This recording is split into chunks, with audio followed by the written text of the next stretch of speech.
Most AI news has a problem. It tells you what was announced, what company raised money, what model looks impressive in a demo, and what headline sounds the most dramatic. But it rarely answers the questions that actually matter. Does this work in the real world? What changed technically? What is still just hype? And what does the math actually say? On the other side, most technical content goes too far in the opposite direction. It dives straight into papers, equations, and jargon. So there is a missing layer, a bridge between this is just hype and here is the actual technical reason this matters. That bridge is exactly what we are going to build in this video.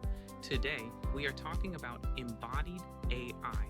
AI that does not just generate text, but can understand the physical world, interact with it, and eventually control machines in real environments.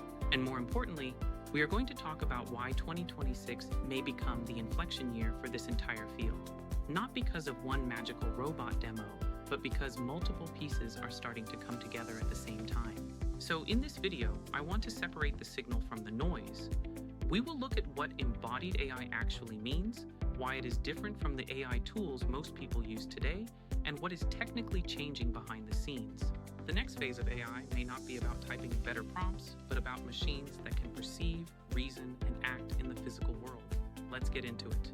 Scan any tech news site today, and you'll find a narrative of imminent transition.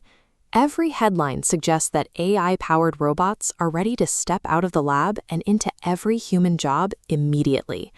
This frenzy is often maintained by a specific group of entrepreneurs. By framing themselves as visionaries, these figures use grandiose promises to secure the billions in venture capital required to keep their companies relevant. But the statistical reality inside actual businesses is far more grounded. Roughly 80% of AI pilot projects fail to move past the experimental stage, often because the flashy demos don't translate into a positive return on investment.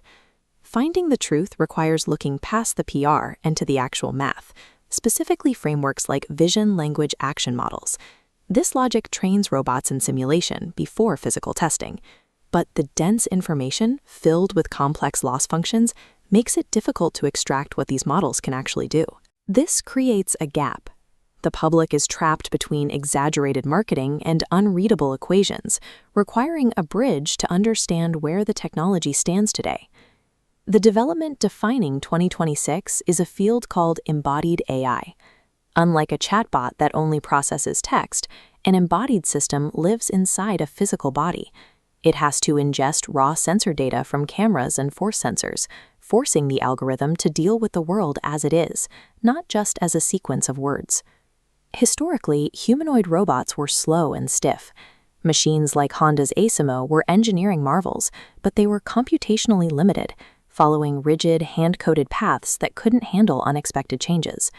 When you put an AI brain into a physical body, the stakes change.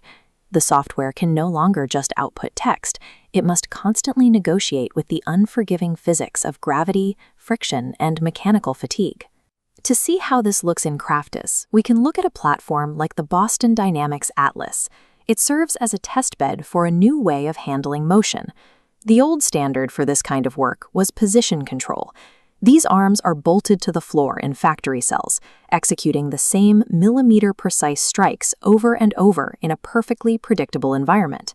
The flaw here is rigidity.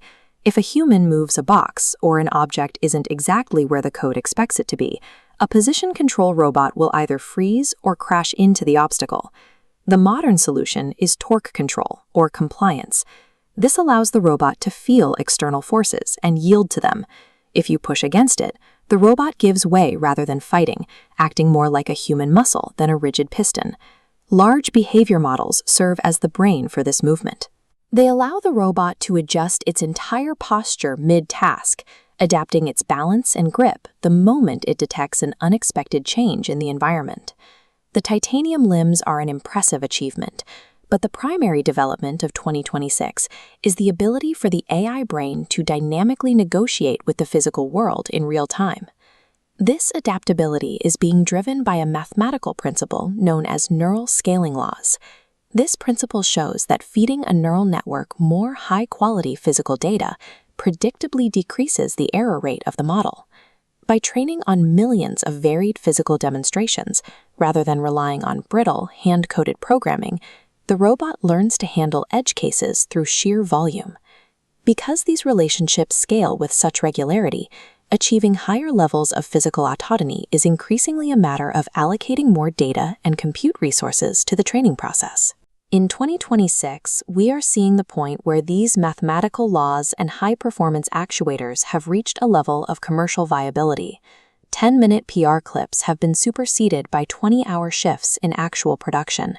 These systems face the continuous wear and tear of a real-world factory schedule. Humanoid models are moving into live automotive plants, performing assembly tasks in unstructured, human-centric environments that weren't designed for robots. This allows an AI system to transition from generating digital text to performing physical labor that was previously impossible to automate without rigid, expensive fixtures. The era of the disembodied chatbot is being supplemented by a new age of robotic workers. While sensational headlines will always dominate the conversation, the actual path of the technology is found by translating the math and watching. So the big takeaway is this: embodied AI is not just another trend. It's the next major step in moving AI from the digital world into the physical world. Text models showed AI can reason, but embodied AI asks, can AI understand the real world well enough to act inside it? The physical world is messy. A robot can't just regenerate an answer. It has to act correctly in real time. That's why 2026 is such an important year. We're moving from demos to reality. The real question is, which systems can safely operate in the wild? That's the bridge I explore here. So like, subscribe, and let me know. Is 2026 the year, or are we still too early? Thanks for watching. If you found this useful, stay tuned, and I'll see you in the next video.